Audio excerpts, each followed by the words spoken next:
오늘 예배를 위해서 요한복음 4장 23절, 24절 말씀을 주셨습니다. 함께 찾아서 봉독하겠습니다. 요한복음 4장 23절, 24절입니다. 아버지께 참되게 예배하는 자들은 영과 진리로 예배할 때가 오나니 곧 이때라. 아버지께서는 자기에게 이렇게 예배하는 자들을 찾으시느니라. 하나님은 영이시니 예배하는 자가 영과 진리로 예배할지니라. 아멘. 영과 진리로 드리는 예배라는 제목을 주셨습니다. 신자로서 하나님께 예배를 드린다. 그런데 오늘 예배의 조건을 예수님은 이렇게 말씀하셨습니다. 신령과 진정으로, 즉 영과 진리로 예배를 드리는 것. 하나님은 이런 예배를 받으시며 이렇게 예배하는 사람을 찾으신다라고 말씀을 합니다. 우리는 가끔 예배가 계속되기 때문에 하나님이 받으시는 진정한 예배를 내가 드리고 있는지 혹은 그렇지 못한지를 분별하지 않을 때가 많이 있습니다.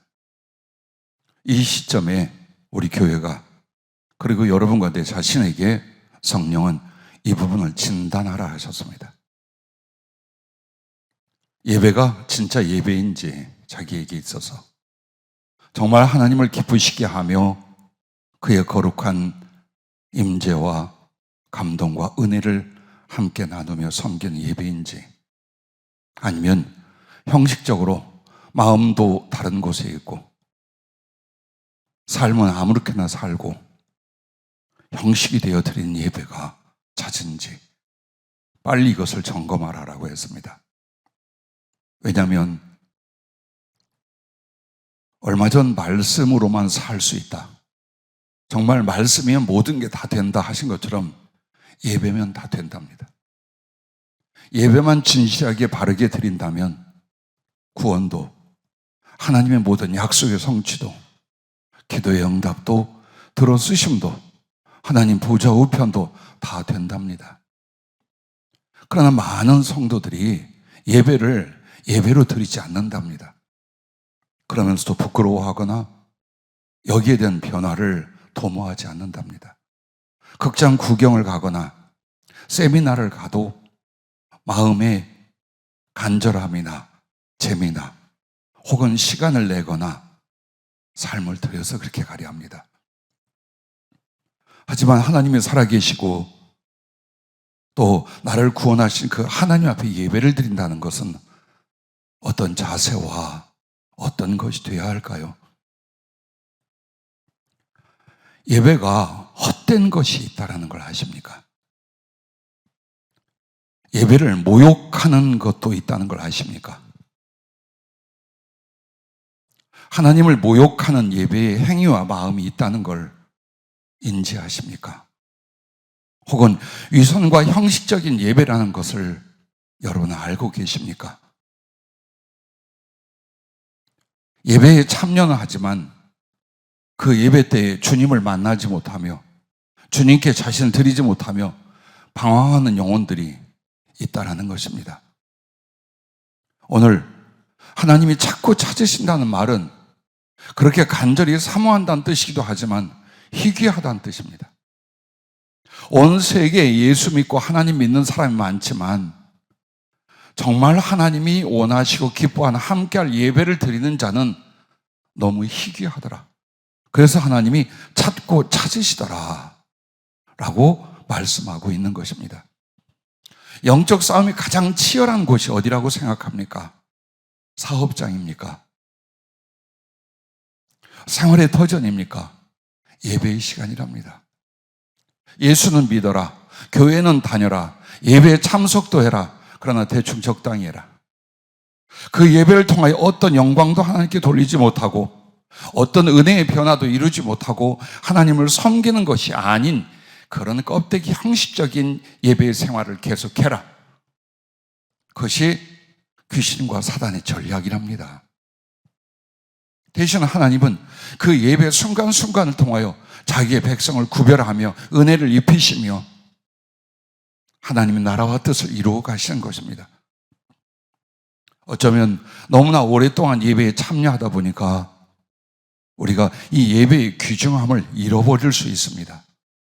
다시 되찾고 깨달아 내가 무엇을 어떻게 하나님 앞에 예배드려야 되는지, 하나님 말씀을 쫓아 성공하는 예배, 하나님이 받으신 예배, 은혜와 주의 영으로 충만한 예배 생활이 되시기를 예수님의 이름으로 축복합니다. 그러면 먼저 예배란 무엇인가입니다. 첫째, 하나님과 그 백성의 언약의 증표라고 말씀하셨습니다. 말라기 2장 5절 7절 말씀에 보면 레위와 세운 나의 언약은 생명과 평강의 언약이라. 내가 이것을 그에게 준 것은 그로 경외하게 하려 함이라. 그가 나를 경외하고 내 이름을 두려워하였으며 그의 입에는 진리의 법이 있었고 그의 입술에는 불의함이 없었으며 그가 화평함과 정직함으로 나와 동행하며 많은 사람을 돌이켜 죄악에서 떠나게 하였느니라. 제사장의 입술은 지식을 지켜야 하겠고 사람들은 그의 입에서 율법을 구하게 되어야 할 것이나 제사장은 만군의 여호와의 사자가 됨이거늘 이라고 말합니다. 물론 레위는 제사장 지파이기도 합니다. 그러나 오늘 그 거룩한 영적 제사장은 모든 성도들입니다. 그리고 교회에 나온다는 것은 하나님과 언약을 세웁니다. 언약이라 하는 말은 쌍방의 책임을 말합니다. 하나님의 일방적인 은혜만을 말하는 것이 아니라 나도 그 하나님에 대하여 언약을 세우고 지켜가는 겁니다. 그럼 이 언약이 뭡니까? 하나님이 나의 하나님, 나의 구주 되심에 대하여 언약입니다. 나는 하나님을 믿고 섬김으로 말미암아 그 하나님이 나의 하나님, 나의 구원의 하나님이 되시는 것이에요. 그럼 하나님은 그 언약의 내용이 무엇입니까? 예배를 통하여 하나님을 섬기는 것. 그 자들이 바로 구원의 언약, 하나님을 하나님으로 섬기고 그의 백성이 되는 언약이에요. 그러므로 예배가 없다는 것, 혹은 예배가 형식적이라는 것은 그는 하나님과 전혀 상관이 없다는 뜻이에요. 즉 구원의 반열에 들 수 없다라는 뜻이에요. 혹시라도 사람을 무시한 일이 있습니까? 그러나 예배는 무시하지 마세요. 행여 목사를 미워한 적이 있습니까? 그러나 예배는 헛되게 드리지 마십시오. 어느 순간 어느 기회에 주신 예배라도 하나님이 찾아오고 계십니다. 그리고 우리의 속과 겉과 예배를 향한 우리의 모든 자세를 그분이 지켜보시고 받으시기도 하고 거절하시기도 하는 겁니다. 그러므로 예배는 하나님을 나의 하나님 되심과 나는 그분의 구원의 백성됨을 서로 언약하고 실행함의 첫째 증표입니다. 진실한 예배가 아니면 언약도 무효입니다. 아무리 우리가 우겨도 예배를 합당하게 드리지 않는다면 그 사람은 하나님과의 언약에서 실패하는 자가 되고 마는 것입니다. 주님 받아 적으라 하며 이런 말씀을 했어요. 아벨과 가인이 예배를 인하여 그 중심이 드러나고 구원이 결정되었던 것처럼 예배는 아벨에게 구원의 증표가 되고 가인에게는 구원이 먼 증표가 되었느니라. 창세기 4장에 아담의 아들 둘 이야기가 나옵니다. 가인과 아벨입니다. 그런데 그들에게 첫 번째 사건과 이야기가 예배 이야기입니다. 하나님 앞에 예배를 드리는데 아벨의 예배는 그가 무엇으로 어떻게 했던가가 아니에요. 어떤 중심과 힘을 다해 하나님께 예배 드렸는 거예요. 하나님이 즐거이 받으셨어요. 그러나 같이 예배를 드리는 가인의 것은 거절하셨어요. 이에 심히 분노합니다. 그런데 그 뒤에 가인의 그 심령과 악행이 드러나게 됩니다. 그가 예배를 바른 마음으로 온전한 믿음과 섬김으로 드릴 수가 없었던 것을 들춰냅니다. 예배는 그렇게 갈라짐이 일어납니다. 예배는 성도들이 성경 공부 세미나가 아닙니다. 혹은 친교의 모임이 아닙니다.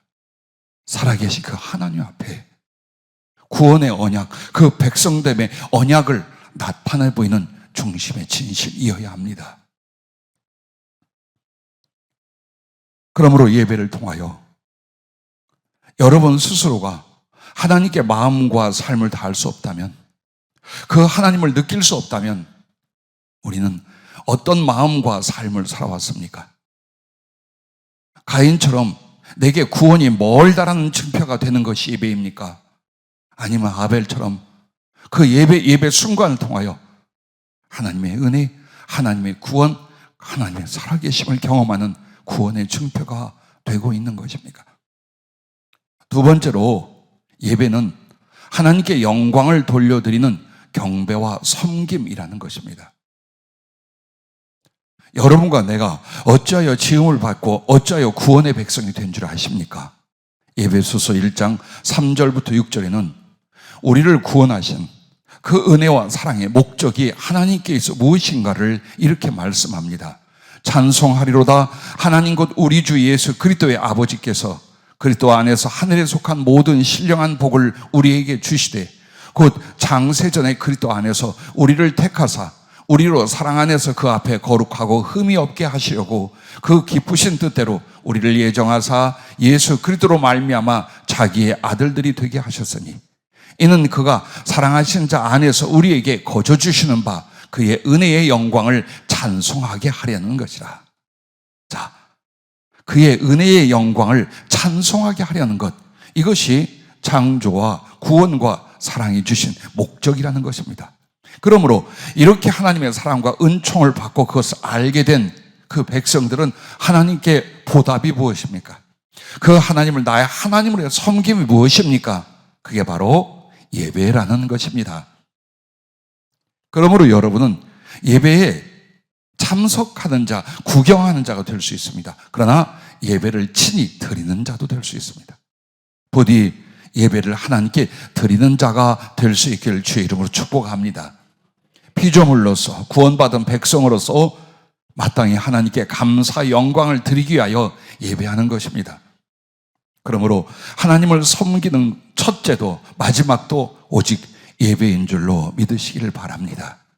주님이 이렇게 말씀하신 걸 받아 적었습니다. 참되게 예배 드리는 자는 하나님의 보좌 앞에 그의 영이 나아가고 그렇지 않은 자의 영은 광야를 헤매이고 있느니라. 여러분, 이걸 좀 설명을 드릴까요? 야곱이라고 하는 사람이 있었습니다. 그가 형 에서의 축복과 권한을 도둑질합니다. 물론 영적으로 사모하다 보니까 그랬어요. 그리고 죽임을 당할까 봐 어머니가 그를 외가 쪽으로 도망을 가게 합니다. 그는 정처 없고 외롭고 두려운 가운데서 사막 광야를 가로질러 가고 있었습니다. 그의 장래는 어떻게 될지 모릅니다. 아니, 오늘을 어떻게 살아야 될지 모릅니다.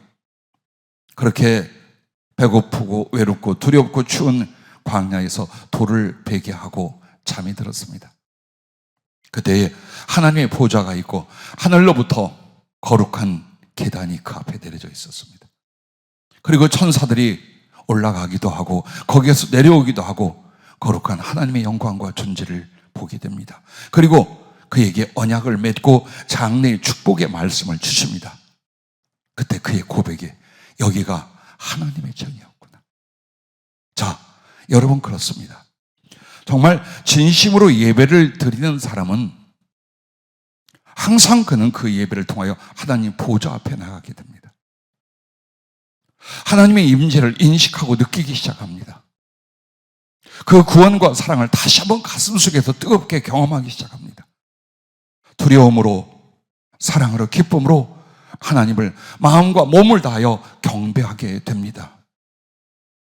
그래서 예배가 단지 우리끼리의 모임이나 설교를 듣는 시간이 아니라 하나님 앞에 직접 나온 요한계시록 4장이 기억나십니까?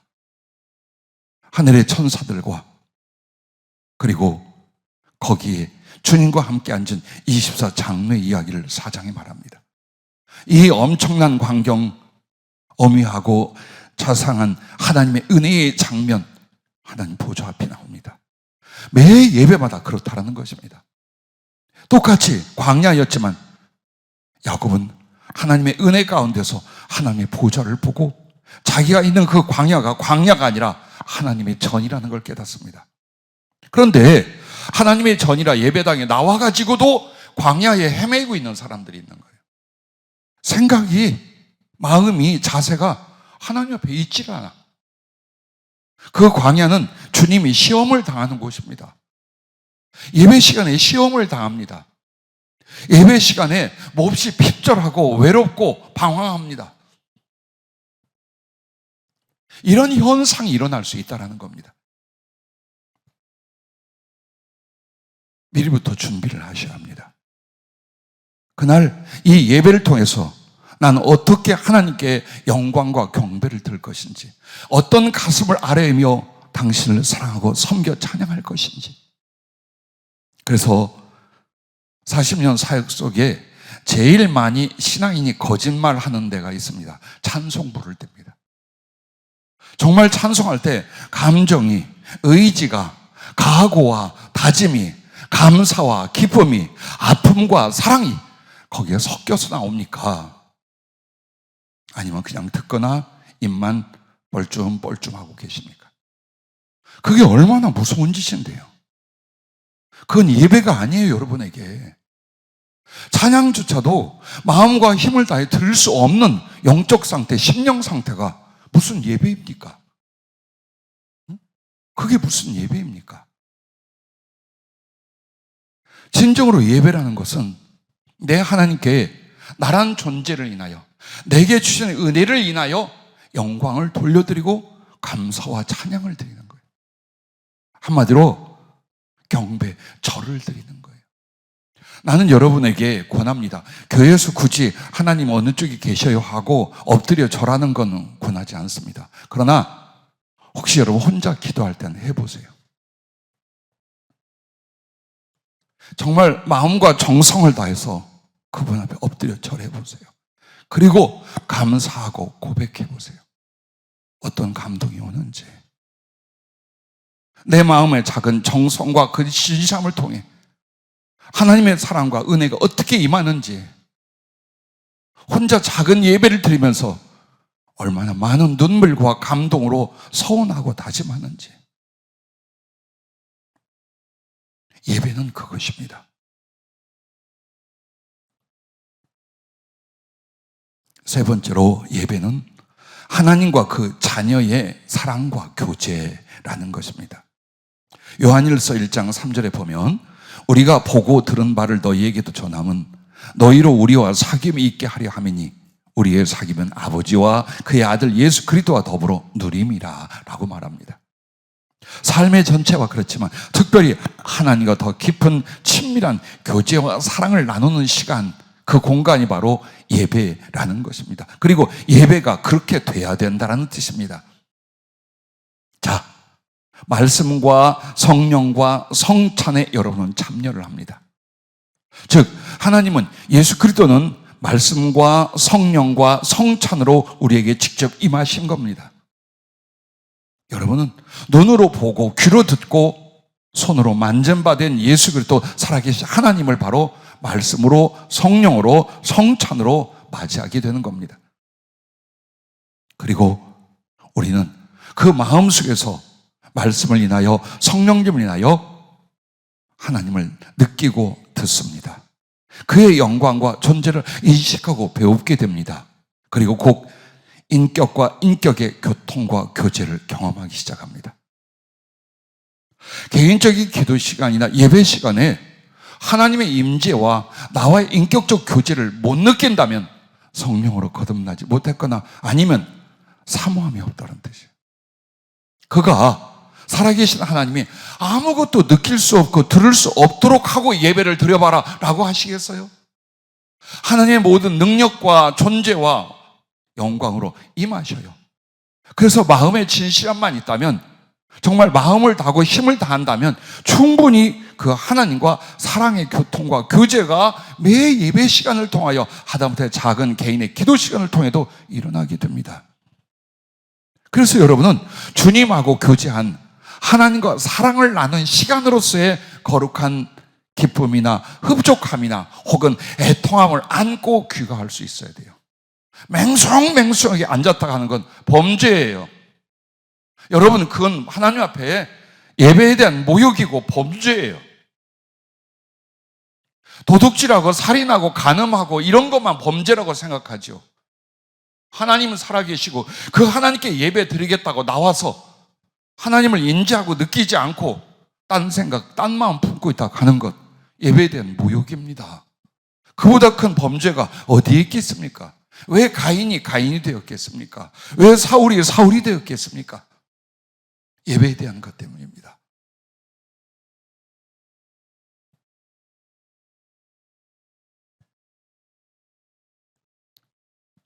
진정한 예배에는 성령의 교통이 일어납니다.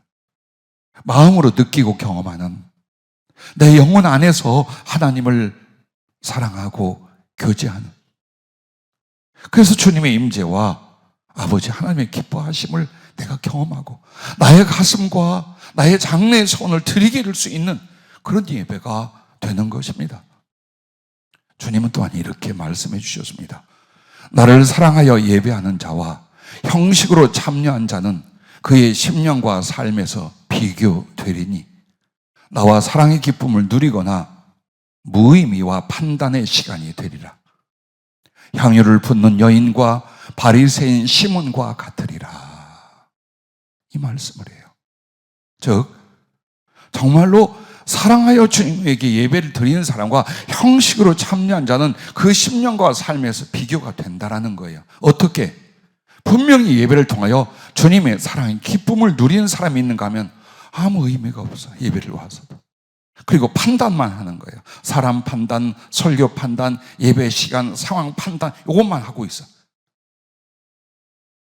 그게 바로 정말 하나님을 사랑하여 이 자리에 나와 예배를 드리는지 아니면 형식적이고 습관적으로 예배에 참석했는지의 결과가 이와 같이 이렇게 매일매일 1년, 10년, 평생을 가니 그 영혼이 어떻게 구별되겠습니까?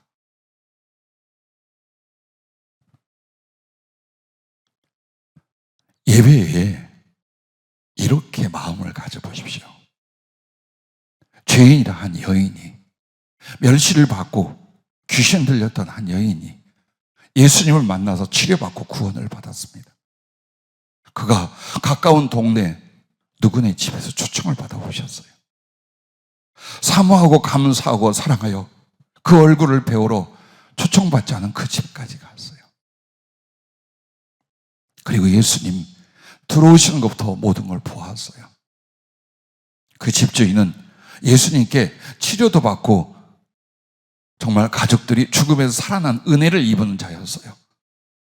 그래서 많은 사람에게 자비를 베푼다라는 뜻으로 잔치를 자주 했고 예수님도 초청을 했어요. 그런데 예수님께는 감사도 사랑도 아무 마음도 바리새인 시몬은 품어지지 않는 거예요. 예수님 여기다 모셔왔는데 감사하거나 사랑의 가슴이 없어요.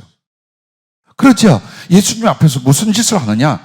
자기가 사랑하는 사람들하고 자기에게 유력하고 도움될 사람들하고만 대화하고 그들에게만 좋은 걸 차려주고 그들만 상석에 앉혀놓은 거예요. 자, 우리 예배 어떻습니까? 그러나 이 멸시받고 버려졌던 여인은 마음을 다하고 힘을 다하고 목숨을 다해 주님을 사랑하고 섬기기 시작합니다. 그래서 씻김받지 못한 주님의 발, 싸구려 기름도 부어주지 않은 주님의 머리, 대접받고 환영받지 않은 예수님, 교회에서 그런단 말이에요. 예배에 참여한 자들이 그렇게 한단 말이에요. 그 여인이 가서 옥합을 갖다 향유를 깨서 예수님의 발에 붓습니다. 그리고 자기 머리털과 눈물로 닦아서 주의 발을 닦아드립니다. 그리고 입맞추기를 쉬지 않고 끌안고 울고 있습니다. 예배는 이게 예배예요. 예수님의 발을 끌어안는데 그 이유가 무엇입니까? 감히 내가 살아계신 하나님의 얼굴을 만질 수는 없어. 그러나 나를 찾아오시는 그 발, 나를 위해서 십자가에 달려 뚫어진 그 피 흘리던 발, 그 발을 인지하고 인식하는 거예요. 고마워하고 감사하고 어떻게 주님께 이 사랑을 표현할까? 이 예배를 통하여 나의 마음을, 나의 감사와 사랑을 어떻게 주님 앞에 전달을 할까? 거기에 골몰하는 거예요. 그게 예배예요. 그러나 자, 우리가 두세 사람이 주의 이름을 모이는 곳마다 주님 계신다 했어요. 예배는 하나님의 보좌 앞에 나오는 거라 했어요. 알아요, 다 지식으로는. 그런데 생각과 행위는 그 예수님을 접대하지도 사랑하지도 기뻐하지도 두려워하지도 않아. 그게 바로 바리새인 시몬의 모습이에요. 그 집에서 일어났던 이 두 사람의 입장이 바로 예수님께 영과 참으로 예배를 드렸는지, 형식과 위선으로 예배를 준비했는지, 바로 그 차이라. 그걸 우리에게 교훈해 주고 계신 것입니다. 자, 예배는 네 번째, 하나님께 가르침과 복을 받는 은혜입니다. 예배가 모든 순서 다 중요하지만 하나님께서 말씀과 성령으로 가르치시고 하늘과 땅의 모든 복을 주시는 그 시간이에요. 한마디로 예배는 우리가 주를 섬기는 찬양이 있고 기도가 있고 예물이 있어요. 이제 하나님 우리에게 당신을 나타나고 은혜를 주시고 당신을 주시는 시간이 있어요. 그게 바로 말씀으로 가르치는 시간이에요. 설교라고 하지 마세요. 주께서 나에게 하시고 싶은 말씀을, 혹은 나의 복과 영혼의 구원을 위하여 진리의 말씀을 배설해 주신다. 잔치를 베풀어 내 영혼이 그것을 충분히 먹고 마시게 하신다라고 믿어야 돼요. 그래서 여러분이 하나님 말씀이 모두 다 중요하지만 예배 시간에 성령으로 주신 말씀보다 더 중요한 건 사실 없어요. 왜? 그게 주님의 마음이에요. 그게 여러분을 향한 주님의 소원이고 주님의 계획이고 주님의 아픔이고 주님의 뜻이에요. 근데 이걸 무시를 해? 줘라? 나는 예배 시간에 조는 건 백건드 귀신 역사로 봐요. 너무 피곤해서 간밤에 잠을 전혀 못 잤어. 이해해요, 그런 사람은. 그런데 예배 시간만 되면, 특히 다 말씀 시간만은 조는 사람들이 있어요. 40년 세월에 교회마다 있었어요. 그 영혼이 성장하는 걸 본 적이 없어요. 왜? 하나님은 당신을 무엇으로? 성령과 말씀으로 나타내고 성찬으로 우리를 만나주신다 했어요. 그런데 말씀이 들어오질 않아. 예배는 참석하는데 말씀이 남질 않아. 그러니 이 사람이 변화가 되나? 하나님을 인식할 수 있고 느낄 수 있나? 아무것도 안 되는 거예요. 생각과 감정과 삶과 가치관과 인생에 대하여 그 하나님의 뜻을 아무것도 접목하고 적용하지 못하는 거예요. 어때요? 백전패배예요. 백전백패합니다, 이 사람은. 그래서 여러분에게 만약 말씀 시간에 졸으면 잡생각 이기려고 해야 돼요. 뒤에서 숨으려고 하지 마세요. 목사가 안 보면 주님이 여러분을 안 보십니까? 목사가 저 멀리 있어서 여러분 조는지 안 조는지 모를 것 같습니까? 그게 중요한 게 아니라 주님이 어떤 자세로 지금 말씀을 듣고 가슴에 두고 있는지를, 여러분의 주님이 그걸 보고 계셔요. 그래서 가르치는데 그것은 책망이거나 혹은 종교적인 사람을 만들려는 게 아니라 하나님이 주실 복을 어떻게 찾아가고 어떻게 받을 수 있는가, 자식에게 선물을 주는 축복의 시간이에요. 책망이나 지적이 아니라 생명과 복을 어떻게 하나님이 주시는지, 어떻게 그것을 우리가 받는지 그걸 가르쳐서, 그래서 가르침과 복을 받는 시간이라는 의미가 바로 여기에 있습니다. 만약 여러분이 하나님 말씀의 가르침으로 큰 감동을 얻거나 찔림을 받거나 그걸 인식하여 삶으로 연결하잖아요. 그러면 성경에 있는 모든 말씀의 복이, 그리고 주님이 선포하는 모든 언약과 복이 바로 여러분에게 이루어져요. 바로 이루어져요. 요즘 제가 고심하여 기도하는 바가 뭔 줄 압니까? 전에는 가난이 덕인 줄 알았어요. 미덕인 줄 알았어요. 그것은 일부러 가난해질 때, 충분히 부자가 될 수 있고 넉넉한 물질이 있음에도 나누어주고 복음과 주를 섬겨야 청빈해질 때, 그게 바로 가난이 미덕이에요. 그런데 복을 받지 못해서 가난의 자리에 있다는 건 미덕이 아니에요. 이유가 있어요. 아프지만 말합시다. 이유가 있어요. 어떻게 하나님을 섬기고 있는가 보세요. 예배를 어떻게 드리고 그 말씀에 대한 순종을 어떻게 하고 있는가 우리가 한번 우리를 한번 돌아보세요. 그러면 바로 여기가 구멍이 났구나. 여기에서 내가 잘못하고 있구나. 여기에서 주시는 복이 새나가고 있구나. 이걸 판단할 수 있어요. 근데 그 생각을 안 하는 거예요. 그냥 막무가내로 밀고 가다 보면 하나님이 어떻게 해주시겠지라고요. 그렇지 않아요. 가르침에 있어요.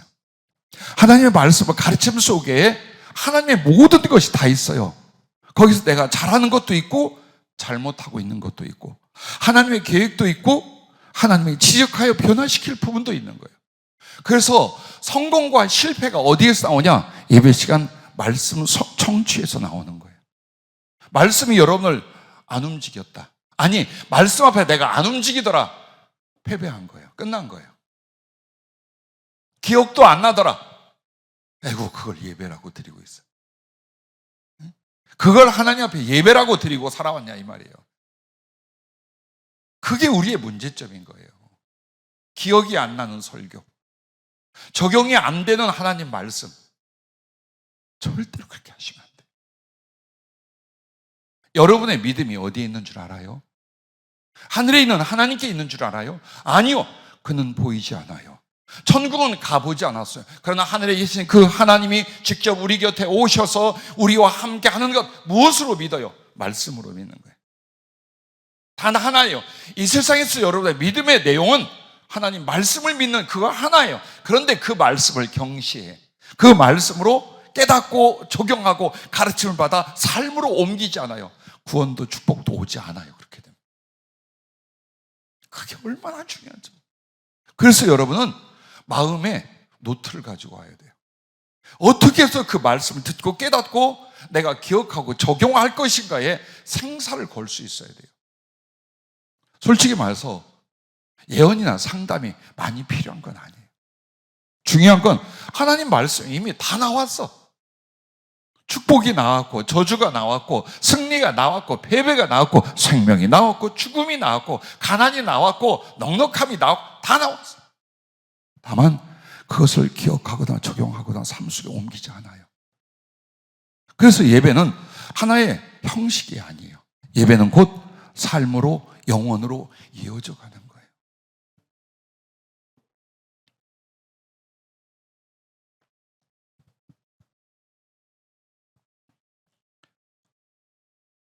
주님 이런 표현을 하셨습니다. 진실로 예배하는 자는 하늘 보좌 앞에 24장로와 같으리니 나의 영광을 직접 보게 되고 하늘의 비밀과 뜻을 알게 되고 세상의 유혹과 환난을 이기고 영과 그 삶의 복과 승리를 얻게 되느니라. 즉 요한계시록 전체의 일이 일어난다는 거예요. 세상에는 환난이, 전쟁이, 기근이, 궁핍이, 죽음이 만연해요. 그러나 하늘에는 그게 없어요. 하나님의 보좌 앞에 24장로와 흰옷을 입고 구원받아 그 피로 씻음을 받고 하늘에 올라온 그들에게는 다시는 눈물이 없어요. 질병이 없어요. 환난이 없어요. 어둠이 없어요. 그런데 우리가 육신을 입고 사는 동안에도 우리가 하늘에 있을 수 있는 게 뭐냐? 하나님께 정말로 예배를 바르게 드리는 거예요. 그래서 그 말씀을 받고 그 말씀으로 사는 거예요. 24장로가 하나님 보좌 앞에 있는 그 장면이 무엇일까요? 하나님께 직접 말씀을 듣고 있다는 뜻이에요. 오늘 여러분이 목사가 혹은 어느 설교자가 설교를 하는 걸 듣더라가 아니라 주께서 내게 저 말씀을 친히 하고 계시다는 믿음이 있다면 그 자리에 주님이 계시고 하나님의 보좌가 여기에 배설이 되어 있는, 그리고 그 말씀을 가지고 그 가르침을 가지고 산다면 다른 사람은 환난을 당하나 여러분은 형통할 것입니다. 다른 사람은 실패하나 여러분은 승리할 것입니다. 모두 다 궁핍할지라도 여러분은 번성할 것입니다. 그걸 예배를 통하여 여러분에게 제공하고 주신다라는 것, 그것을 잊지 마시길 바랍니다. 그러므로 그 예표와 하나의 실예가 있습니다. 그게 뭐냐면 안식일을 복되게 하시고 만나, 광야에서 아무 먹을 것도 농사도 짓지 않았어요. 이스라엘 백성들 40년 동안. 그때 하나님이 그들의 생명의 양식을 만나로 주셨어요. 근데 그 만나가 안식일에는 없어.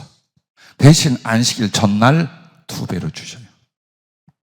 왜? 안식일은 오직 하나님만 바라고 예배와 말씀의 가르침 속에 있게 하려고 그날은 수고도 고생도 사업도 없게 하셨어요. 여러분, 이게 무엇입니까? 사람이 떡으로만 살 것이 아니에요. 하나님의 입으로 나오는 모든 말씀으로 살 것이니라 하신 주님의 말씀처럼 여러분이 그 말씀을 받고 합당해야 한다면 육신의 필요와 영혼의 필요, 지금의 필요와 장래의 필요를 하나님이 다 공급해 준다 그 말이에요. 이렇게 안 살아도 된다 그 말이에요. 가슴 아파서 드리는 말씀이에요.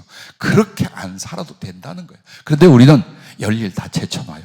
하나님을 섬겨 예배하는데 승리하고 성공하고 합당하게 하는 것보다 세상에서의 모든 노력과 수고와 그리고 희생을 통해서 잘 살아보려고 해요. 심지어는 영혼까지 잘 되려고 해요.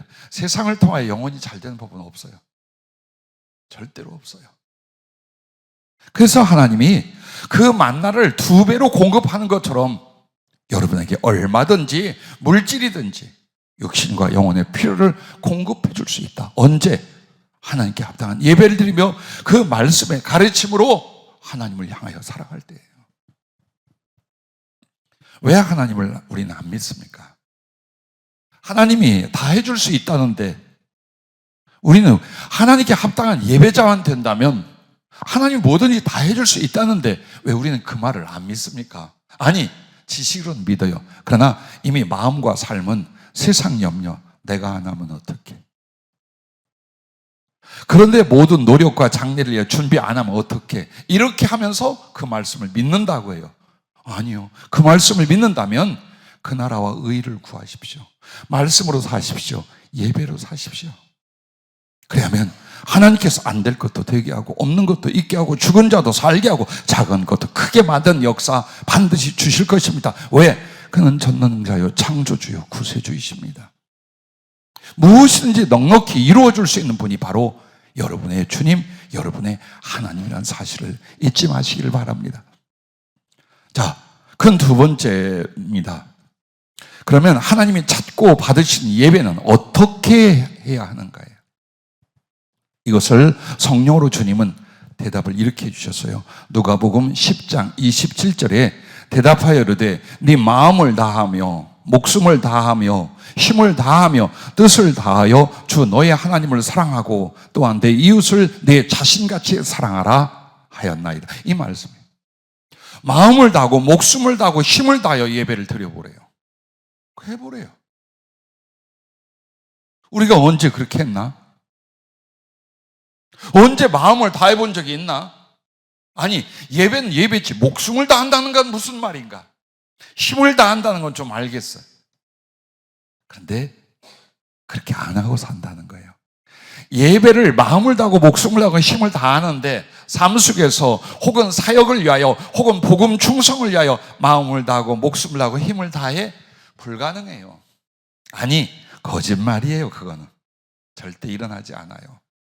그래서 주님이 딱 여쭤서 주님 설교를 위해서 물었어. 주님, 예배에 대하여 주님이 꼭 해주고 싶은 말씀이 무엇입니까? 바로 이것은 마음을 다하고 목숨을 다하고 힘을 다해라.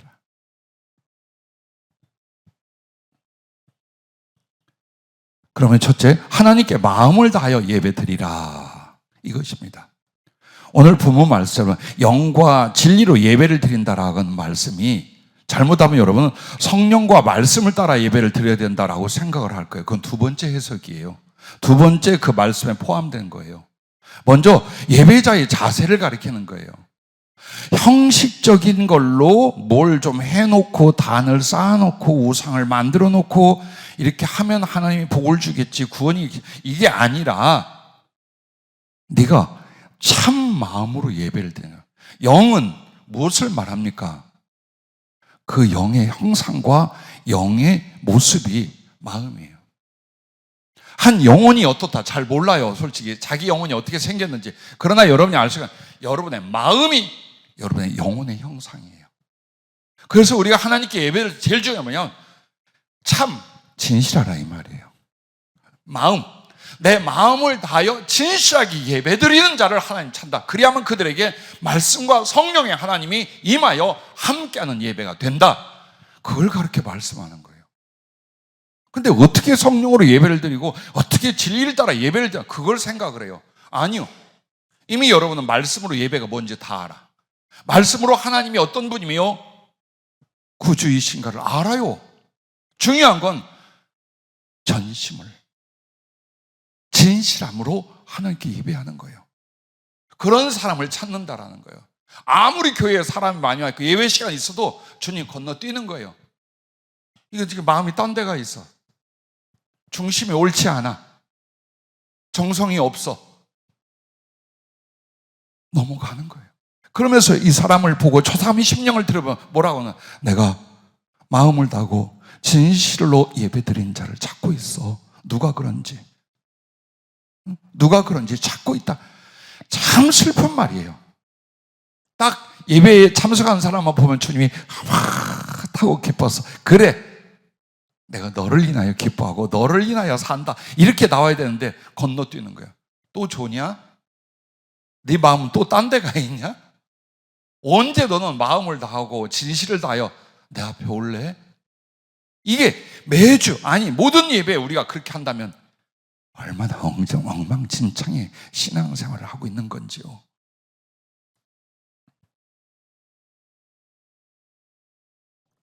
그래서 여러분과 내가 영과 진리로 예배를 드린다는 것은 하나님과 그 말씀을 따라 마음을 진실하고 전심으로 예배할 때 하나님이 영으로 임하시고 감동하시고 함께 하신다는 뜻인 줄로 믿으시길 바랍니다.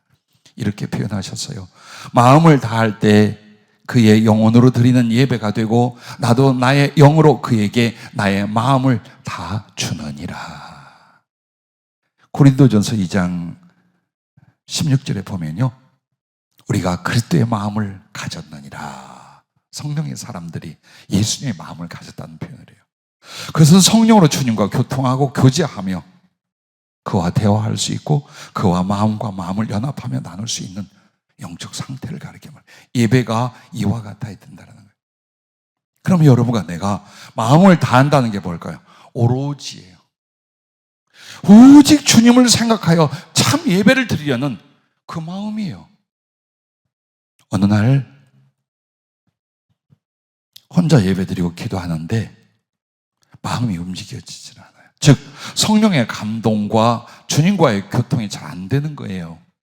주님 오늘 참 심령이 복잡하고 왜 이럴까요? 왜 주님을 더 많이 깊게 느끼고 교통이 안 될까요? 그때 주님 나타나 표현하는 거예요. 너 오늘 하루 어떻게 살았느냐? 그러고 생각하니까 심령이 복잡했어요. 주님 앞에 무릎 꿇기 직전까지 마음에 화가 나거나 울분이 있거나 속상했어요.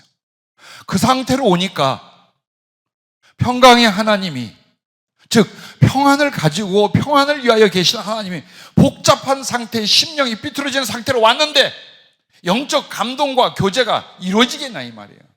그리고 하신 말씀이 나는 너를 위하여 하루 종일 준비하고 기다렸느니라.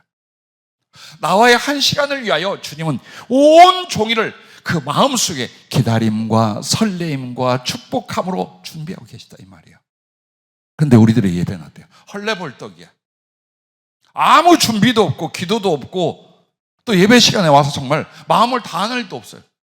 1시간, 2시간도 못 참아 막 못 견뎌 하는 거예요. 왔다 갔다 하고 이 상태로 예배를 드리고 있는데 무슨 마음을 다하고요? 다른 말로 하면 이럴 수 있어요. 정성을 다하고 라고 할 수 있는 거예요. 정말 여러분이 주님을 향한 사랑과 사모함과 집중, 그래서 나의 마음과 모든 걸 다 드리고 그 마음 안에서 주님의 마음을 영접하는, 주님이 또 이 말씀을 해요. 너희의 기도 즉 예배는 그저 내가 무엇을 구하는 것을 응답받고 역사를 보고 그게 목적이 아니다. 너희가 내 앞에 나오면 너희는 나의 마음을 받게 된다. 나의 마음은 씨가 되어 네 마음 안에 계속 뿌려지게 될 것이고 그것은 꽃이 되고 화원이 되고 너와 나의 사랑의 집이 된단다. 그게 기도고 그게 예배다. 그 얘기를 하죠. 그렇게 되고 계십니까? 우리 예배를 통하여 주님의 마음이 내 마음에 들어오고 그 마음이 내 안에서 아름답게 자라나 주님과 나와의 사랑이 이루어지는 그게 되고 계십니까? 마음을 다하여 예배드린다면 충분히 그런 은혜와 역사가 일어난다는 겁니다. 마음을 다한 예배는 반드시 성령의 가마 안에서 눈물과 기쁨, 회개와 사랑, 서원의 열매를 맺게 된다는 것을 잊지 마시길 바랍니다. 두 번째로 예배 어떻게 드릴 것인가? 하나님께 목숨을 다하여 예배를 드리라라는 겁니다. 예배 드리고 나면 이제 여러분은 시신이 되는 거예요. 그걸 말하는 게 아니죠. 이 말씀은 예배의 가치와 그 중대함을 가르치시는 거예요. 즉, 내 목숨을 다 드릴 만한 예배, 목숨보다 더 중요한 예배, 그 예배의 가치, 그 하나님 앞에 그 중대함을 주님은 이렇게 표현하신 거예요. 또한 예배는 피조물과 구원받은 백성의 생명과 존재의 이유라는 뜻이에요. 여러분이 왜 존재하느냐? 여러분의 생명이 무엇이냐? 하나님을 섬기게 하여 하나님을 예배하기 위해라는 거예요. 그러니 당연히 하나님께 예배 드릴 때에 목숨을 다하고 라는 말씀이 나와야지요. 다니엘이라는 사람은 다니엘 6장에 보면 그가 하루 3번씩 하나님께 예배하고 기도했어요. 자기의 고향 예루살렘을 향하여 열려진 창문에서 그렇게 했어요. 그 다니엘을 시게 하는 사람들이 모함을 하기 위해서 왕을 꼬드게 어떻게 하느냐? 정해진 시간 동안에 왕 외에는 누구에게도 예배하거나 기도하거나 절하는 것을 금합시다. 그래서 왕권을 강화하자 이거예요. 그래서 그들의 그 간계함을 모르고 왕이 조서에 어인을 찍었어요. 그걸 알고도 다니엘은 어떻게 합니까? 하루 3번씩 예루살렘을 향하여 하나님께 감사하고 기도하고 예배를 드렸어요. 사자굴에 던져질 것을 알았어요. 죽임을 당할 걸 알았어요. 그런데 내 목숨을 비겁하게 사는 것보다 내 하나님을 섬겨 예배하는 게 내겐 더 중요하다는 것, 이게 바로 목숨을 다하는 예배예요. 이 예배는 내 육체의 생명보다 더 중요하다. 6.25 동란 때 공산권 안에서 일제 때 신사 참배를 거절하며 예배를 드린데 얼마나 많은 크리스찬들이 옥고를 치르고 죽임을 당한 줄 압니까? 예배만 안 드리면 돼요. 교회 안 나가면 살 수 있어요. 예배 집에서 숨어 드리고, 그리고 그들이 말하는 그들 신 앞에 그저 머리만 까딱하면 되는 거예요. 그럼 살 수 있어. 그런데 그렇게 할 수 없었던 거예요. 미련한 바보들은, 하나님께 멍청해진 사람들은 예배를 위하여 죽었어요. 그 예배 한 번을 위하여 생명과 존재를 바쳤어요. 이런 바보들이요. 그 바보들이 하나님 보좌 우편에 있어요. 그 바보들이 이 세상에 계속 거룩한 피를 뿌려 영혼들을 구원하고 있어요. 똑똑한 사람, 지혜로운 사람, 지 생명과 목숨과 생활의 안전을 위한 사람들은 얼마든지 예배를 폐할 수 있고 예배를 엉망으로 만들 수 있어요. 크리스찬이라도. 난 저와 여러분이 예배를 위한 바보가 되기를 주의 이름으로 축복합니다. 할렐루야. 다니엘의 세 친구도 위기가 왔어요. 신상을 만들어 놓고 절하는데 안 했어요. 우리는 하나님께만 예배한다. 그래서 그들은 쇠를 녹이는 용광로 7배로 뜨겁게 한 그 불구덩이에 던져집니다. 죽여라. 참 멋진 게 이거예요. 아주 외모를 예쁘게 가꿨거나 혹은 물질 엄청난 사업을 하거나 그런 걸 가지고 이걸 누리고 저걸 누리고 여행도 하고 많은 것이 있어요. 멋있어 보여요. 아니요. 주를 위하여 예배를 위하여 죽을 수 있는 용기예요. 그보다 더 멋있는 게 어디 있어요? 별장이 필요하십니까? 해외여행이 필요하십니까? 사람을 두고 생활하는 삶의 규모가 필요하십니까? 뭐든지 원한 대로 하고 원한 대로 누려볼 수 있는 그 기회가 멋져 보이십니까? 우리는 거듭나야 합니다. 하나님을 섬기기 위해 단 한 번의 예배를 위하여 나를 던질 줄 아는, 누군가가 그렇게 한 것에 대하여 찬양할 줄 알고 부러워할 줄 알고 그걸 칭찬할 줄 아는,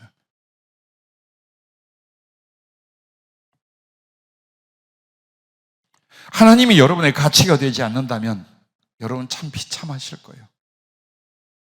건강도 뛰어난 거 없죠. 외모도 뛰어난 거 없죠. 물질도 별로죠. 세월은 다 낭비하여 이제 나이는 그만 찼죠. 여러분같이 비참한 사람이 어디 있겠어요? 불행하셔요? 억울하셔요? 예, 하나님이 없고 우리의 구주가 없다면 이렇게 살다 가는 것이 억울하겠죠. 우리에겐 더 아름다운 게 있고 값진 게 있어요. 그분이셔요. 그분과 함께하는 믿음의 삶이에요. 그리고 육신을 벗고 나면 내가 이 땅에서 주를 사랑했던 모든 마음과 행위대로 갚으신 하나님의 영광과 사랑의 지위가 있어요. 부디 가슴 속에 만들어질 수 있고 그 가슴으로 예배드리는 우리 주찬양교회, 그리고 여러분과 내가 될 수 있기를 주의 이름으로 축복합니다. 엘리야의 예배를 기억하십니까? 우리는 엘리야의 기적을 기억합니다. 엘리야가 하늘에서 불을 내려서 우상 선지자들을 다 때려 엎었더라. 하나님을 거역하는 아합과 여세벨을 꺾었더라. 이것만 아니요. 그가 제단 앞에 엎드려 하늘에서 불이 내리도 기도할 때는요, 목숨을 건 거예요. 하나님의 영광을 위하여, 백성들이 회개하고 하나님께 돌아오게 하게 하여 근데 목숨을 던졌어요. 예배마다 그렇게 하라는 거예요. 계시록에 보면 소아시아 버가모 교회에 충성된 증인이라 일컫는 안디바라 하는 젊은 성도가 있었어요. 30대였어요. 그가 톱으로 켜서 죽임을 당해요. 그 이유가 하나님께 예배를 드리게 하여 로마의 황제 숭배, 전을 만들어 놓고 황제를 신으로 섬기게 만들었어요. 근데 그 거절했어요. 그렇게 하고 모임 속에 가서 예배를 드리다가 체포됐어요. 그리고 회유하고 겁박하는데 듣지 않자 가족이 보는 앞에서, 교인들이 보는 앞에서 톱으로 잘라 죽였어요. 자, 목숨을 다한 예배, 각오가 서는 거예요. 비장함이 깃들여 주님을 향한 각오가 선 채로 교회에 나오는 거예요. 그냥 앉았다 가는 게 아니에요. 의식 없이 정신없이 헤매이다 가는 그런 예배가 아니에요. 왜 그럴까요? 주님 이런 표현을 하셨습니다. 아버지께 드린 나의 예배는 십자가의 피 흘림이었느니라. 내가 십자가에서 너희를 만나리니 나의 예배에 너도 십자가를 지고 나아오거라. 자기를 부인하고 자기 십자가를 지고 오지 않는 자는 나와 함께 가지 못하느니라. 이 짤막한 말씀을 기도 중에 불러주시는데, 하나님의 아들 예수께서 이 세상에 계실 때에 아버지를 위한 예배를 드렸어요. 근데 그 아버지를 위한 예배가 어디였느냐? 십자가 위에서 자기의 목숨을, 세상 죄인들을 구원하려는 아버지의 뜻을 위하여 자기의 목숨을 바치는 그 피 흘림이 바로 예배였대요. 그리고 보니 빌립보서 2장 6절부터 이렇게 말합니다. 그는 근보다 하나님의 본체시나 하나님과 동등됨을 취할 것으로 여기지 아니하시고 오히려 자기를 비워 종의 형체를 가지사 사람들과 같이 되셨고 사람의 모양으로 나타나사 자기를 낮추시고 죽기까지 복종하셨으니 곧 십자가에 죽으십니다. 예, 이게 예배예요. 그러므로 아버지 하나님은 그 주님의 십자가에 생명을 바치는 하나님께 자기를 드린 예배를 통하여 주님 어떻게 하셨을까요? 이러므로 하나님이 그를 지극히 높여 모든 이름 위에 뛰어난 이름을 주사 하늘에 있는 자들과 땅에 있는 자들과 땅 아래에 있는 자들로 모든 무릎을 예수의 이름에 꿇게 하시고 모든 입으로 예수 그리스도를 주라 시인하여 하나님 아버지께 영광을 돌리게 하셨는데, 이게 예배 장면이었다는 거 생각을 못했어요. 40년 동안 성경에. 십자가에 죽기까지 복종하셨던 주님, 그의 생명의 피를 바친 것 성령으로 하나님께 드려졌다는 그 말씀, 이게 바로 성자께서 아버지께 드린 예배였구나 라는 걸 나는 연결을 못 지었네요. 주님도 예배자였다라는 거예요. 그러기 위하여 이제 예수님께 예배를 드린 자는 너도 네 십자가를 지고 오라는 거예요. 자기를 부인하고 자기 십자가를 지고 나를 쫓을 것이다. 그게 바로 예수님께 드린 예배였다라는 거예요. 주의 이름으로 주의를 맞습니다. 그리고 주님 앞에 예배를 드리러 나갈 때마다 나는 마음을 다하고 그 다음에 내 목숨조차 주 앞에 드리려는 거룩한 각오와 사랑 그리고 충성 그리고 주님 안에서의 거룩한 자존심을 가지고 주 앞에 예배 드리러 나올 수 있기를 바랍니다. 매번 목숨을 다한 사람이 어느 날 순교의 자리에서 비겁해질까요?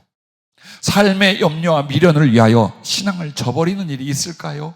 혹은 물질이나 인간 애정을 위하여 예수님을 파는 일이 있을까요? 나는 절대 그런 사람 나오지 않으려 봐요. 예배를 위하여 목숨을 다했던 사람이. 그래서 주님은 예배 어떻게 드릴까요? 할 때 마음을 다하고 목숨을 다하고 그다음에 세 번째는 하나님께 힘을 다하여 예배를 드리라. 그러면 힘을 다한다라는 건 뭘 말할까요? 예배를 위하여 엿새를 살랍니다. 주일이야. 아이고 정신없네. 아이고 피곤하기도 하고. 가끔요 잠들어가지고 예배 못 나온 사람들이 있어요. 대단해요.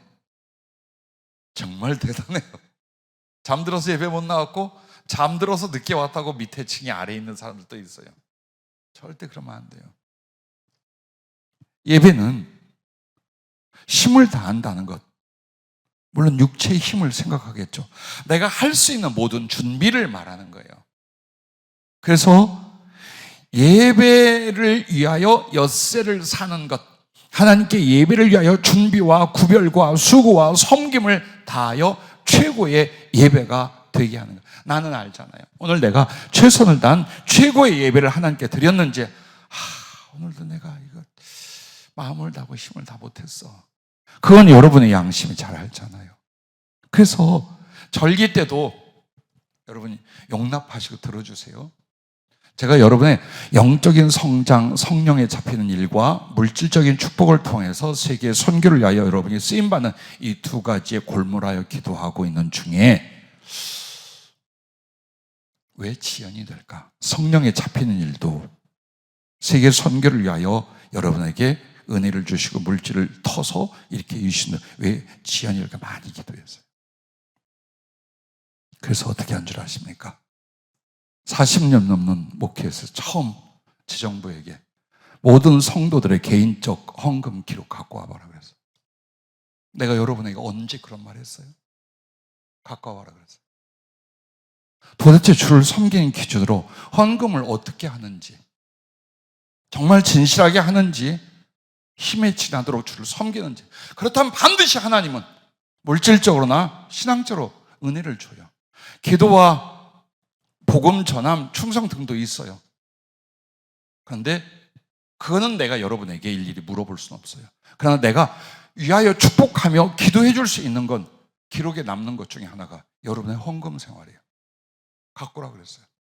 11조 똑바로 하는지, 정말 진심으로 담겨진 헌금인지, 아니면 딱 보면 형식으로 하고 있는 건지, 절기 때에도 한번 보자. 정말 6개월 동안 준비를 해서 드린 헌금인지, 아니면 주머니 뒤에 휘딱 던진 건지 보려고 그랬어요. 이거 가르치지 않으면 계속 이렇게 삽니다. 계속 이 식으로 갑니다. 기도 생활해라, 하나님 말씀 수준 다 가르쳤어요. 그리고 한 가지 못 가르친 건 여러분의 개인적 헌금 생활. 그게 얼마나 성경에서 중요한 축복의 이유, 신앙의 이유가 되는가를 다 알고 있어요. 심지어 그렇게 했어요. 그러나 내가 개인에게 말하지 않아요. 아하, 이분들이 혹은 우리 청년들이 지금 이런 상태로구나. 아무리 사명 주를 위해 살고 큰 일을 위해 산다 해도 이 부분조차 섬김이 안 되면 여러분 아무것도 못해요. 그 말은 물질에 매여 하나님보다 물질을 위해 사는 사람이에요. 그러니 그 심령에서 예배가 되며 그 심령에서 마음을 다하고 목숨을 다하고 힘을 다한 하나님의 섬김이 나오겠느냐 이 말이에요. 준비예요. 예배의 성패는 준비에 있어요. 정말 절기를 구별할 줄 알고 혹은 주의를 구별할 줄 알고, 그러기 하여 나는 우리 주님을 섬기고 최소한의 작은 나의 사랑을 드리게 하여 이렇게 하고 이렇게 하고 이렇게 하고 이렇게. 그게 바로 힘을 다한 예배라는 거예요.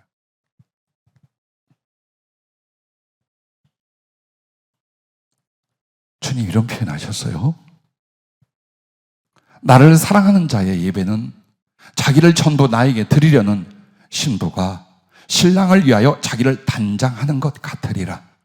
나는 그에게 솔로몬이 되고 저는 하늘 왕후가 되게 하리라. 예, 솔로몬에게 사랑하는 여인이 있었어요. 수없이 많은 왕궁의 여인들이 있었으나 그에겐 유일한 여자가 있었어요. 그런데 그 여인은 왕이 정말 사랑하고 흡족해 할 수 있도록 인격과 그리고 자기의 외모에 대한 철저히 준비를 합니다. 어느 날 솔로몬을 만나는데 이런 표현이 있어요. 아가서 1장 12절 13절에 보면 왕이 침상에 앉을 때에 나의 나도 기름이 향기를 뿜어냈구나. 나의 사랑하는 자는 내 품 가운데 몰약 향주머니요. 즉 솔로몬을 어떻게 본 거예요? 솔로몬을 그때 당시 사람들이 몸에서 향이 나게 하기 위해서 몰약이나 향 재료를 옷 속에 이렇게 달아가지고 다녔어요. 그걸 향주머니라고 그래요. 근데 솔로몬에 대하여 그런 사랑을 갖고 있어요. 그렇게 소중히 여기고 기뻐했어요. 그러기 위하여 어떻게 했느냐? 솔로몬이 올 때마다 나드향이 그 신약에 나오는 옥합계에서 붙는 그 굉장히 비싸고 향기로운 기름, 그걸 말하는 거예요. 정말 마음을 다하고 정성을 다하고 사랑을 다했어요. 그래서 이 구절이 신약 성경에 나사렛 동생 마리아로, 막달라 마리아로 이어져서 그렇게 하고 있는 거예요. 우리도 정말 내 주님을 향하여 사랑하고 존경하는 신랑을 맞이하게 하여 나를 단장함 같이, 나를 꾸밈 같이 그렇게 해서 예배를 드리는 거예요. 그게 바로 힘을 다하여 예배를 드리는 것이라 라고 표현을 해주셨습니다. 그렇다면 어떻게 합니까? 주님은 그 사람을 얼마나 이뻐하고 기뻐하겠어요. 그래서 나는 저의 솔로몬이 되고 전적으로 해볼쭉 완전히 바보가 되어버린 솔로몬이었어요. 그처럼 나를 향한 사랑, 나를 위하여 모든 걸 다 바치는 바보 같은 사랑의 주님이 되어주시겠다는 거예요. 그래서 나 같은 존재를 하늘 왕후가 되도록 뭘 통해? 예배 하나 잘 드렸더니, 예배 한 번을 정성을 다하고 사랑을 다했더니 이와 같이 하시겠다는 주님의 약속입니다. 마지막 네 번째로 예배는 이렇게 드려야 합니다. 하나님께 순종과 변화로 예배 드리라라는 것입니다.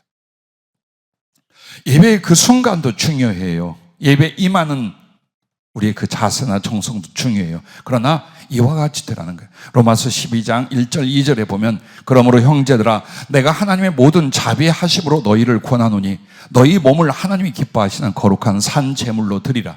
이는 너희가 드릴 영적 예배니라. 너희는 이 세대를 본받지 말고 오직 마음을 새롭게 함으로 변화를 받아 하나님의 선하시고 기뻐하시고 온전하신 뜻이 무엇인지 분별하도록 하라. 자, 예, 그렇습니다. 하나님 앞에 예배를 드리러 갈 때 오늘 찬송하고 기도하고 말씀 듣고 헌금 좀 하고 그리고 와야지, 그게 아니라 바로 내 자신이 주님 앞에 드리는 산 제물인데, 이 산 제물인 나를 어떻게 하나님의 말씀과 뜻대로 회개, 변화, 순종 등으로 잘 갖고서 하나님께 드려요. 우리는 알잖아요. 왜 말씀을 필요로 합니까? 왜 말씀이 형식이어서는 안 되며 말씀이 대충이어서는 안 됩니까? 하나님이 그 백성들에게 자기를 다 나타내시고 그들을 가르치신 내용이에요. 그러면 그 말씀을 들을 때 여러분은 구원의 기쁨도 사랑의 감격도 있을 거예요. 그러나 거기에 비하여 잘못 사는 나를 발견할 거 아니에요. 심보도 그렇고 생활도 그렇고 하나님 앞에 사는 인생의 비전도 그렇고 이거 아닌데라는 걸 느낄 거 아니야. 그걸 바꾸는 거야. 순종으로 바꾸고 사랑으로 바꾸고 변화를 가지는 거야. 그래서 주님 앞에 올 때 여러분 예배는 뭐냐? 보고할 수 있어야 돼요. 주님, 그 말씀 때문에요 부족하지만 이렇게 하고 와서요 주님 나 이뻐요? 라는 거예요. 예배는 그렇게 드리는 거예요. 오늘은 뭐라고 설교하나? 오늘은 내가 뭘 좀 은혜 좀 받고 느낄 수 있나? 그게 아니라 정말 여러분이 하나님을 향하여 순종과 변화, 그것이 예물이고 그것이 예배라고 여기는 거예요. 에베소 5장 8절 10절에 보십시오. 너희가 전에는 어두움이더니 이젠 주 안에서 빛이라. 빛의 자녀들처럼 행하라. 빛의 열매는 모든 착함과 의로움과 진실함에 있느니라. 주를 기쁘시게 할 것이 무엇인가 시험하여 보라. 여러분이 만약 형제와 다퉜어요. 그럼 주님이 예배 자리에 왔는데 가. 예? 가라고. 내가 주님의 음성을 들었나? 들은 거예요. 가 얼렁. 그럼 또 이제 알았어요. 삐져가지고 집에 가는. 그게 아니라 가서 화목하고 돌아와서 예배 드려라. 성경이 그렇게 말하잖아요. 마음속에서 다툼과 갈등이나 미움이나 혹은 다른 사람 아프게 해서 빨리 그거 고쳐놓고 와. 이게 예배예요. 즉 예배는 몸뚱이 와서 맑은 정신을 참석했다 중요한 게 아니라 삶 속에서 하나님의 뜻을 이룬 그 거룩한 흔적을 가지고 오는 거예요. 그래서 예배가 예배되는 이유가 뭡니까? 갑자기 느닷없이 있는 한 시간이 아니에요. 내 인생의 모든, 내 시간의 모든, 내 존재의 모든 초점이 어디에 가 있는 거예요? 내 주 하나님을 섬기는 예배에 가 있게 만드는 거예요. 몸이 안 좋거나 피곤해서 힘들 때도 있겠죠. 그때 여러분은 더 정성과 사랑과 목숨을 들인 예배를 드릴 수가 있는 거예요. 왜? 이렇게 안 좋아. 물론 전염시킬 수 있는 건 집에 계셔요. 전염시킬 수 있는 거 가지고도 내가 마음을 다하고 목숨을 다 예배 드리라까지는 안 하셔도 돼요. 그러나 일반적으로 내가 몸이 너무 아프거나 힘들어요. 그때 여러분이 다시 한번 그래, 내가 이렇게 해서라도 예배를 드리는 건 주님 나의 작은 믿음과 사랑입니다 라고 말할 수 있잖아요. 아파도 다 나오고 병원에 입원해서 다 나오라 이 말이 아니야. 예를 들자면 무엇이 더 정말 주님을 향한 사랑과 정성을 드릴 수 있는 예배인가? 우리는 얼마든지 우리가 만들어낼 수 있잖아요. 그래서 행여라도 여러분 우리의 심보가 삐뚤어져 있는 상태로 예배 오지 마세요. 고치고 오세요. 주님 앞에 잘못된 마음가짐입니까? 심령 상태가 혹은 형제들과 관계가 삐뚤어져 있습니다. 고치고 오세요. 그게 바로 하나님께 드린 예배요, 내가 그의 산 제물이 되어 바쳐지는 하나님의 흠양할 기쁘시게 받을 예배와 제물이 되는 줄로 믿으시길 바랍니다. 왜 항상 우리에게 예배가 감동과 은혜가 없는가? 그것은 바로 마음과 삶 속에서 하나님과 성령께 순종하고 그리스도를 향한 변화와 성숙을 예물로 하나님께 드려야 했던 것입니다. 즉 산제물과 영적 예배로 하나님께 무관심과 거역 그리고 세상과 육신의 사랑의 모습 그대로 하나님께 나오니 우리는 집 나간 아들이요 기름 없는 등잔과 같았던 줄로 합니다. 자, 그래서 여러분과 내가 하나님께 순종과 거룩한 변화를 도모하지 않고 예배에 참석하면서 은혜가 안 된다, 감동이 안 된다, 하나님을 경험하지 못한다, 삶에 축복이 없다. 그렇다면 주님은 이렇게 말씀했어요. 아버지를 떠난 아들이 어찌 그 아비를 뵙고 축복을 받겠으며 아비를 사랑하지 않는 아들이 어찌 그 아비의 기쁨의 후사가 되겠느냐. 너희는 내게 돌아와 고침을 받고 소송되고 번창하라. 내가 너희를 예배로 부르는 뜻이니라. 자, 이 말씀의 어디서 나온 말씀인지 기억나시죠? 누가복음 15장에 보면 한 아버지, 부유한 아버지에게 유산을 뜯어가지고 아들놈이 도망을 갑니다, 멀리. 그리고 허랑방탕하고 싹 완전 거렁뱅이가 되어버립니다. 자, 이렇게 변화되지 않는 모습이 이와 같다라는 거예요. 몸은 교회에 와 있지만 그 존재, 그 생활과 마음은 지금 어디에 가는 거? 세상에 가서 거렁뱅이 되어 있는 거예요. 어떻게 하나님이 그 예배를 통하여 축복하고 아버지의 가락지, 아버지의 세신, 아버지의 그 새 옷, 아버지의 모든 고난과 잔치를 그 아들이 받겠느냐 이 말이에요. 돌아와라. 변화되고 회개하고 순종하여 돌아와라 이 말입니다. 예배에. 그리하여 아버지가 주실 모든 것들을 그 아들이 그 집에서 받는 거 아니냐. 근데 큰아들은 어떻게 합니까? 집은 안 나가는데 삐딱합니다. 저놈 아버지의 것 가지고 저기 기생들과 함께 허랑방 다 날린 놈, 아버지가 돌아. 그러니까 잔치 버지고 이렇게 한다고.